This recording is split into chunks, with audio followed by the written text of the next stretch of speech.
स्वागत है हॉरर की दुनिया में, यानी द हॉरर शो में, जहां मैं हर मंडे और फ्राइडे आपको सुनाऊंगा दिल दहला देने वाली हॉरर स्टोरीज। तो फॉलो करिए इस पॉडकास्ट को और हमारी हर नई स्टोरीज की नोटिफिकेशन के लिए बेल आइकन दबाना मत भूलना।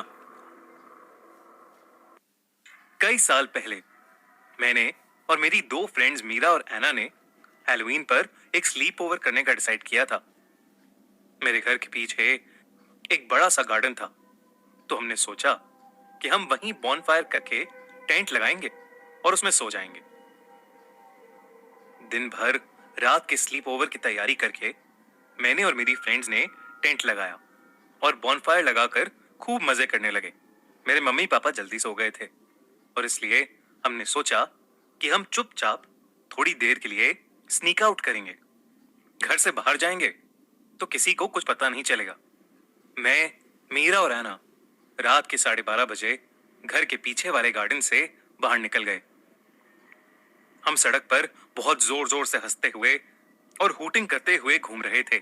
हम पहली बार घर से ऐसे स्नीक आउट कर रहे थे और उसी के एक्साइटमेंट में हम कुछ भी चिल्लाए जा रहे थे। घूमते घूमते हम जंगली झाड़ियों के पास पहुंच गए। जब हम वहां से निकल रहे थे तो एना ने अचानक ही हमें आवाज लगाई और रुकने को कहा।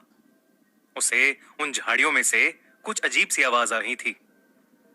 जब हम तीनों ने वहां झांका तो हमें सफेद रंग के बाल नजर आए। उन सफेद बालों में जो भी था वो कुछ खा रहा था।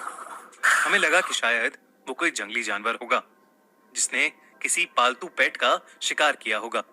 हमने न जाने क्यों एक्साइटेड होकर अपनी मस्ती में उस पर पत्थर फेंकना शुरू कर दिया। पहला पत्थर लगते ही हमें उसके कुर्राने की आवाज आई तो हमने उसे और तेजी से पत्थर मारना शुरू कर दिया। हम तब काफी छोटे थे और बहुत शैतान बच्चे थे। इतनी समझ नहीं थी हमें कि हम जो कर रहे हैं वो गलत है।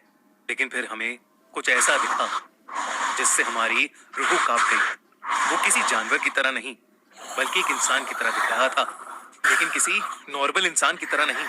वो तकरीबन 7 फीट लंबा, सफेद बालों से भरा था, जिसके जानवर जैसे लंबे दांत और नाखून थे और उसके दांतों और नाखूनों से खून टपक रहा था, जैसे कि उसने अभी अभी कोई ताजा शिकार किया हो।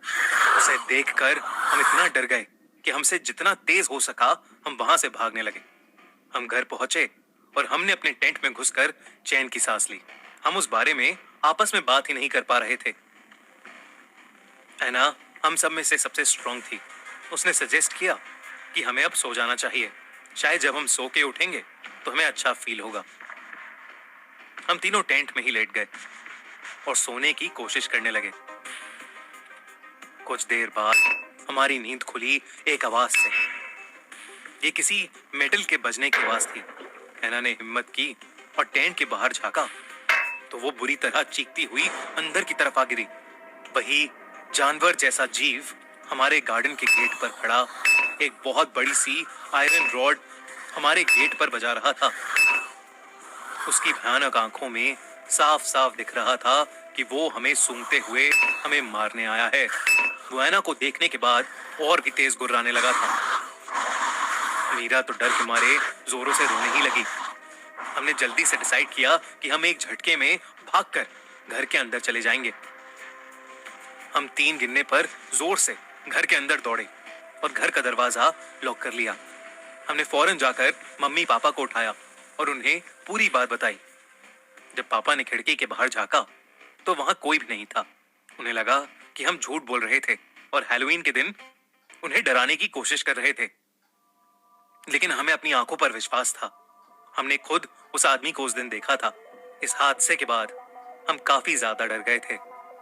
ऐना और मीरा फिर कभी मेरे घर नहीं आए और मैं फिर कभी रात में अपने बैक गार्डन में नहीं गई। पर कौन था वो सफेद बाल वाला दरिंदा? कोई इंसान या कोई जानवर, ये कोई भी नहीं समझ पाया।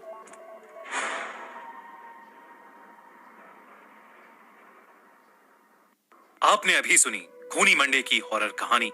अगर ये कहानी आपको पसंद आई तो हमारे horror podcast the horror show को फॉलो कीजिए और सुनिए दिल दहला देने वाली हॉरर स्टोरीज हर मंडे और फ्राइडे। हमारी नई कहानियों की नोटिफिकेशंस के लिए बेल आइकन जरूर दबाएं